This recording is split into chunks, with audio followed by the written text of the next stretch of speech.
অনেক কথাই হচ্ছে, আমাদের মূল বক্তব্য অলরেডি আপনারা পেয়েই গেছেন, কিন্তু আমি যে জায়গাটায় করতে চাই সেটা হচ্ছে আমি এমন একটি প্রজন্মের মানুষ যে আমি অ্যানালগ থেকে ডিজিটাল থেকে শুরু করে আগামীতে জানি না আর কতদিন দেখতে পারবো।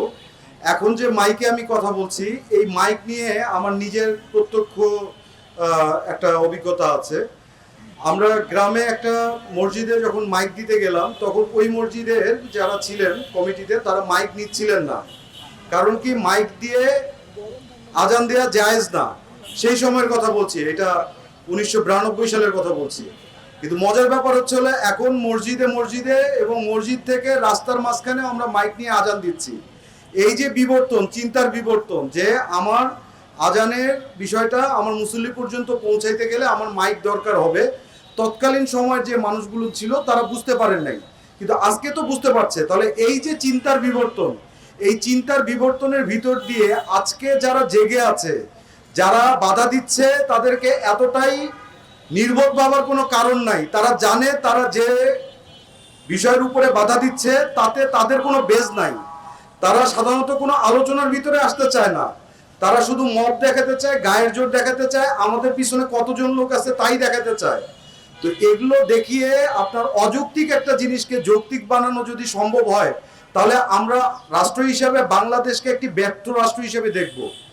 আর এই ব্যর্থ রাষ্ট্র হিসেবেই পশ্চিমা শক্তিগুলো দেখতে চায়, এবং তারা শান্তির জন্য রাস্তা ভাগ করে দিবে। চলচ্চিত্র কর্মী, সাংস্কৃতিক কর্মীদের জন্য তারা শান্তির জন্য একটা রাস্তা দিয়ে দিবে, আর ঠিক রাস্তার ওপারে আরেকটা রাস্তায় দিয়ে দিবে হচ্ছে হলো যারা এই ধরনের সংস্কৃতি কর্মীদেরকে পছন্দ করেন না। আর মাঝখান দিয়ে ইউএন এর গাড়ি চলবে। সেই রকম একটা বাংলাদেশকে তৈরি করার জন্য প্রস্তুত চলছে আর কি।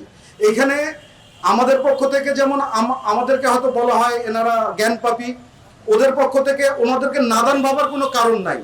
প্রত্যেকটা ঘটনার ভিতরে একটা বিশেষ সংযোগ আছে, এবং এই সংযোগটা এমনি এমনি হয় নাই। ব্রাহ্মণবাড়িয়ার যে জায়গায় ঘটনাটা ঘটছে সেটা একটি লোকাল ঘটনা ঘটলেও সেটা খুব শিগগিরই জাতীয় হয়ে যাবে, এবং খুব শিগগিরই সেটা আন্তর্জাতিক হয়ে যাবে। এবং এই আন্তর্জাতিক হইতে পারাটাই হচ্ছে হলো বর্তমানের আসল উদ্দেশ্য, যে এই দেশে শুধু মৌলবাদীরা থাকে, এই দেশে সন্ত্রাসীরা থাকে, এই দেশে জঙ্গিরা থাকে।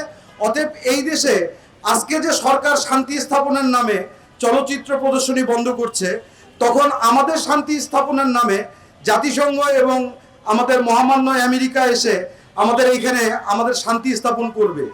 এই রকম পরিবেশ আদৌ আমরা তৈরি করতে দিতে চাই কি চাই না? সরকার কি একটি ছায়া সরকার হয়ে থাকবে কিনা? সরকার কি আমেরিকাকেই পুরো শক্তি দিয়ে, যাবতীয় সুযোগ সুবিধা দিয়ে তারা শুধুমাত্র গদি সামলাবে কিনা?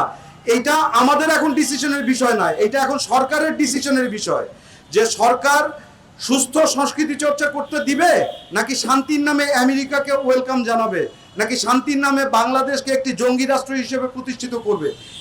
এই সিদ্ধান্ত সরকার নিবে।